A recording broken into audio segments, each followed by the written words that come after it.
విజయశ్రీ గారు, కొందరు ప్రేక్షకులు మొన్న మీరు చెప్పిన ఖడ్గమాల్లో మీ అమ్మగారు నాన్నగారి పేర్లు శంకరమంచి గారి గురించి వివరించారు. చాలామంది మీ నాన్నగారు అమ్మగారు ఫోటో చూపించండి అని మన సదాశివ కుటుంబ సభ్యులు చాలామంది అడిగారండి. ఒకసారి వారి దర్శన భాగ్యం కల్పిస్తారా? తప్పకుండానండి, తప్పకుండా. మీరన్నట్టుగా ఈ యమునా నది పుష్కరాల సందర్భంగా మనం పెద్దలను స్మరించటం, మన పితృదేవతలకి కొంచెం రుణం తీర్చుకునేలాగా వారి ప్రసంగం, వారి యొక్క విశేషాలు కొన్ని చెప్పుకోవడం మన అదృష్టం కదండి. అంటే మనం పితృపక్షాలు అక్కడికి వెళ్ళి యమునా నదిలో పెట్టుకున్నంత ఫలితం మనం అక్షరార్చన చేసి కూడా వాళ్ళకి ఇవ్వచ్చు. భావన మాత్రం అమ్మవారే చెప్పింది. అలాగే భావన మాత్రంగా పెద్దలను తలుచుకొని మనం ఆ విధంగా వాళ్ళకి పుష్కరాల్లో కొన్ని కార్యక్రమాలు, పితృ కార్యక్రమాలు చేసినట్టుగా మనం భావించవచ్చు. ఇప్పుడు పూజ్యులు కీర్తిశేషులు అయినటువంటి మహాకాళి వెంకట్రావు గారు మా నాన్నగారండి. వారు తెనాలిలో జన్మించినటువంటి మహాకాళి వెంకటేశ్వరరావు. ఆయన తెలుగు, సంస్కృతము, ఇంగ్లీషు, హిందీ కూడా, దాంట్లో చాలా పెద్ద పండితులు, విద్వాంసులు. విశేషించి విశ్వనాథ సత్యనారాయణ గారికి క్లాస్మేట్. ఓ అద్భుతం! వారి కడుపున మా నాన్నగారు మహాకాళి వెంకట్రావు గారు జన్మించారు. ఆ తండ్రి యొక్క వంశపారపర్యంగా ఉన్నటువంటి ఆ వారసత్వాన్ని వాళ్ళు ఎలా తీసుకున్నారంటే, తండ్రికి క్లాస్మేట్ అయిన వాడు కొడుక్కి టీచర్ అయ్యారు. విశ్వనాథ సత్యనారాయణ గారి శిష్యులు మా నాన్నగారు. మా నాన్నగారి వివాహానికి విశ్వనాథ సత్యనారాయణ గారు వచ్చి వివాహంలో పంచరత్నాలని రాసేవారు. ఆ రోజుల్లో 5 పద్యాల నుండి అత్యద్భుతంగా రాసిచ్చారు. అప్పటికి నాన్నగారి వయసు 20-21 సంవత్సరాలు, మా అమ్మ వయసు 8 సంవత్సరాలు. కానీ 8 సంవత్సరాల కంటే బాల్య వివాహాలు చేసేవారు కదా ఆ రోజుల్లో. అలా వారి వివాహానికి విశ్వనాథ సత్యనారాయణ గారు వచ్చి పంచరత్నాలు రాసి చదివించి వెళ్ళారండి. దాంట్లోనే నీకు కల్గెదరు నలుగురు మృదు శశి కీర్తుల్ అని రాశారండి. నీకు కల్గెదరు నలుగురు మృదు శశి కీర్తుల్ అంటే చక్కటి మృదువుగా ఉన్నటువంటి చంద్రుడి యొక్క కాంతిని కీర్తిని కలిగినటువంటి 4 పిల్లలు నీకు పుడతారు అని పుడితే, మా నాన్నకి 4 ఆడపిల్లలు మొదట్లో పుట్టాం. వారి పెళ్ళి 21 ఏళ్ళకైనప్పుడు వారు రాసినటువంటి ఆ పద్యము తర్వాత నిజమైంది. నిజమే కదా. మా అమ్మకి 23 ఏళ్ళు వచ్చేసరికి 6 పిల్లలు పుట్టారు. ఈ మధ్యలో ఫస్ట్ నీకు కలిగెదరు నలుగురు మృదు శశి కీర్తుల్ అని లైన్గా పుట్టారు. లైన్గా 4 పుట్టాం. అలా అటువంటి అంటే ఆయన జ్ఞానపీఠ అవార్డు పొందినటువంటి విశ్వనాథ సత్యనారాయణ గారికి శిష్యరికం చేసిన శ్రీ మహాకాళి వెంకట్రావు గారు నా తండ్రి అవ్వటం, ఈ పుష్కర సమయంలో ఆయన్ని స్మరించుకోవటం అనేది ఒక మహా అదృష్టం. విశేషించి వారి గురించి చెప్పాలంటే, మా నాన్నగారు ఎప్పుడూ ఒకటే మాట అంటూ ఉండేవారు, నా వంశం మహాకాళి వంశము, నేను విశ్వనాథ సత్యనారాయణ గారి శిష్యుడిని. ఈ రెండింటిని నేను నిలబెట్టుకోవాలి అంటే ఆ కాళీమాత పూజలు బాగా చేయాలి. నా వంశమే మహాకాళి వంశం కదా. మహాకాళి అంటే మా నాయనమ్మ అంటుండేది, 4 అమ్మవార్లను కన్నావు కదరా అంటూ ఉండేది. అలాగే వారికి ఆ రోజుల్లో ఆడపిల్లలు పుడితే కొంచెం అంత సంతోషంగా ఉండేవారు కదా. అంటే వంశోద్ధార అక్కడ పుట్టాలన్నట్టుగా ఉండేది. కానీ మా నాన్నగారు ఎన్నడూ అలా అనుకోలేదండి. ఎవరు పుట్టినా కూడా అన్ని అవయవాలు బాగున్నాయా వాళ్ళకని అడిగేవాట. ఏ అవయవ లోపంగా పుట్టింది చాలు, నేను వాళ్ళని చక్కగా పెంచుకోగలను అనేటువంటి ఆత్మవిశ్వాసం వారికి ఉండేది. అలాగే 4 ఆడపిల్లల్ని ఉన్నత చదువులు చదివించి వాళ్ళ కాళ్ళ మీద వాళ్ళు నిలబడేలాగా ఉన్నత స్థితిలో వాళ్ళందరినీ కూడా కళ్ళారా చూసుకునే తర్వాత వాళ్ళు అమ్మవారి దగ్గరికి వెళ్ళారు. వారి పెంపకమే అటువంటిది, వారి యొక్క ఆశీస్సులు అంత గొప్పవి. మేము 4 ఆడపిల్లలను కూడా చాలా ఉన్నత విద్యని అభ్యసించి ఉన్నత పదవుల్లో రాణించి జీవితాన్ని కూడా అమ్మవారి ధ్యానంలో ఒక ఉన్నత మార్గంలో గడుపుతున్నాం ఇప్పుడు అందరం కూడా.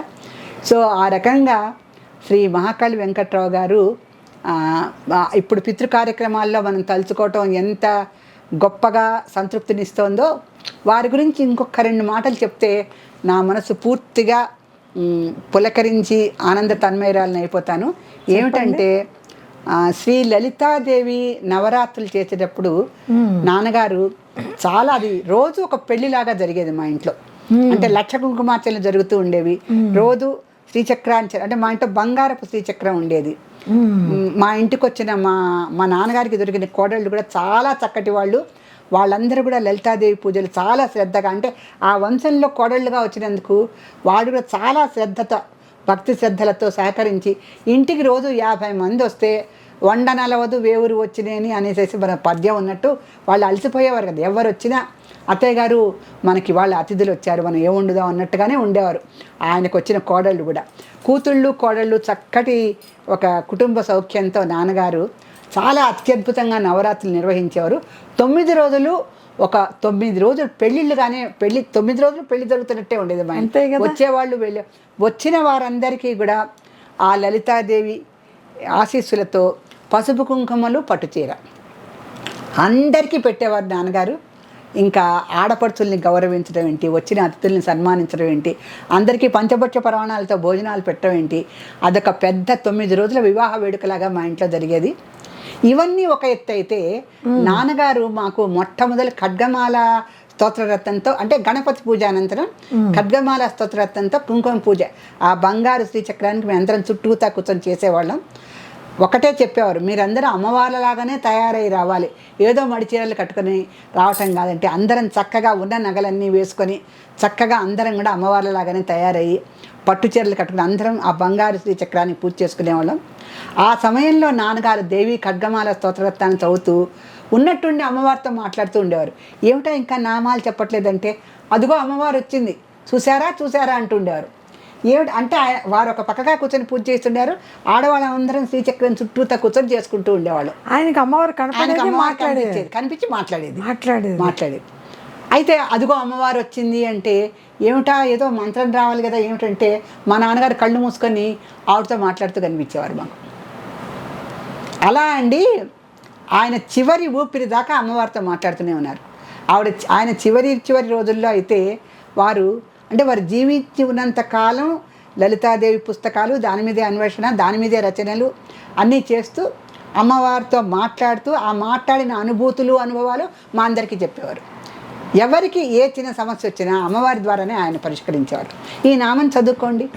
ఇప్పుడు నేను లలితా సహస్ర నామాలు ఫలితాలు రాశానంటే పూర్తిగా మా నాన్నగారి ఆశీర్వాదమే. అంటే చిన్నప్పటి నుంచి మీరు విని విని విని విని విని నామాలు అందించాలి, అందరికీ అందించాలి, విస్తృతంగా అందించాలని అమ్మవారు ఇంకా సంకల్పించినట్టున్నారు. విస్తృతంగా ఎందుకంటే ఆయన కడుపున పుట్టడం, ఆ వాతావరణంలో పెరగటం,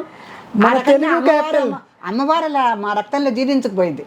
దాంతో ఎవరైనా ఏదైనా చెప్తే, నేను లలితా సహస్రం మొన్న వారఫలాలు ఏవో ఒక చోట చెప్తూ కూడానండి, నేను అమ్మవారి నామాలు చదువుకోండి అంటే వాళ్ళు ఆశ్చర్యపోయారు, నీకు ఇంత అమ్మవారి భక్తి అండి, చివరికి వారఫలాలు చెప్తూ కూడా నువ్వు అమ్మవారి నామం చదువుకుంటే మీ సమస్య పరిష్కారం అవుతుందని చెప్తున్నావు అన్నారు. అలాగే మరి ఈ నామాలు చెప్పిస్తాం తెలుగు క్యాపిటల్ భక్తి టీవీ ద్వారా మేం చేసుకున్న పుణ్యం కూడా అనుకోవాలి. మీ నాన్నగారు మీకు అందించిన నామాలు, మీరు ఇంకా పెద్దలతో కనుక్కొని వివరించిన నామాలు మన ఛానల్ ద్వారా అందిస్తాము. నాకు చాలా చాలా ఆనందంగా ఉందండి.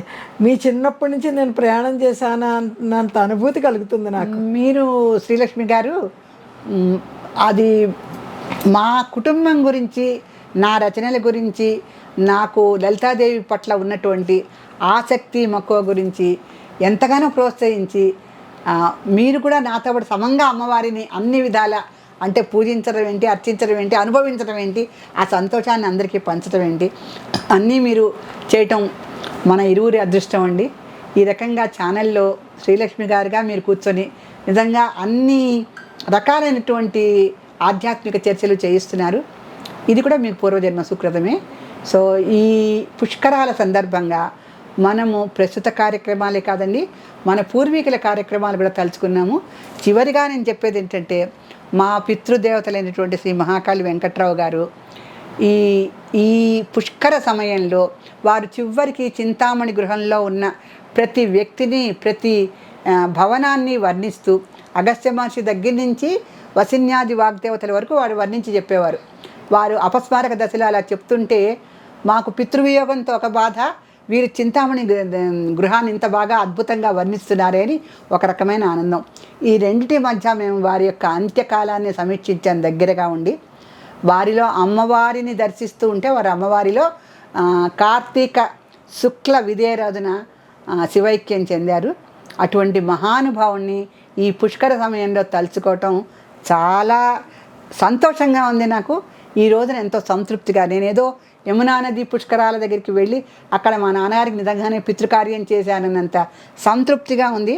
నాకు ఈ అవకాశాన్ని ఇచ్చినటువంటి తెలుగు క్యాపిటల్ భక్తి టీవీ వారికి ఎప్పటికీ రుణపడి ఉంటానండి. శ్రీమాత్రే నమః. శ్రీమాత్రే నమః.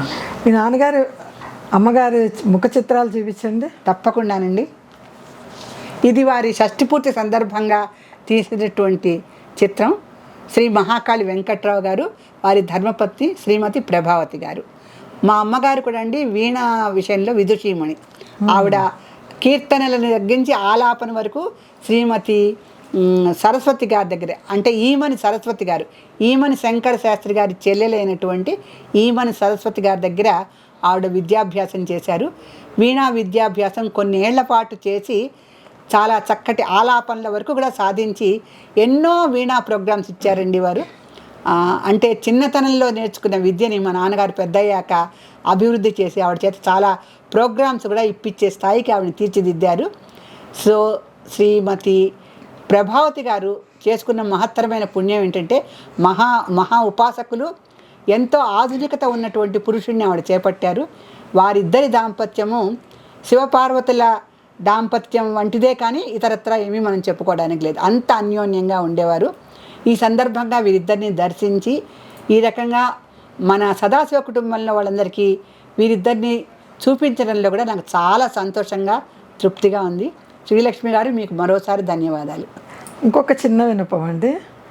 ఆయనతో మాకు తెలిసిన పరిచయం, మీ నాన్నగారు ఏజీ ఆఫీస్లో చేశారు, మా వారు ఏజీ ఆఫీస్లో ఉద్యోగం చేశారు. 81లో వారు ఏజీ కాలనీలో ఉన్నారు, మేము ఏజీ కాలనీలో ఉన్నాము. ఇలా మేము ఒకే కాలనీలో నివసించాము అంటే చాలా చాలా సంతోషంగా ఉంది. ఇదంతా కాకతాళీయం అండి. ఆ అమ్మవారి ఆశీస్సులతో మనం అప్పుడు పరిచయం లేకుండా ఒక దగ్గర ఉన్నాం, ఇప్పుడు పరిచయం ఎదురుబెదురుగా ఉన్నాం. ఇదంతా కంచి కామాక్షి దేవి దయ్యే మనకి. నిజమేనండి. అమ్మ కామాక్షి, అమ్మ కామాక్షి, అమ్మ కామాక్షి. విజయశ్రీ గారు, సదాశివ కుటుంబ సభ్యుల్లో ఈరోజు లక్కీ డ్రాలో అమ్మవారు ఎవరింటికి వెళ్తుంది?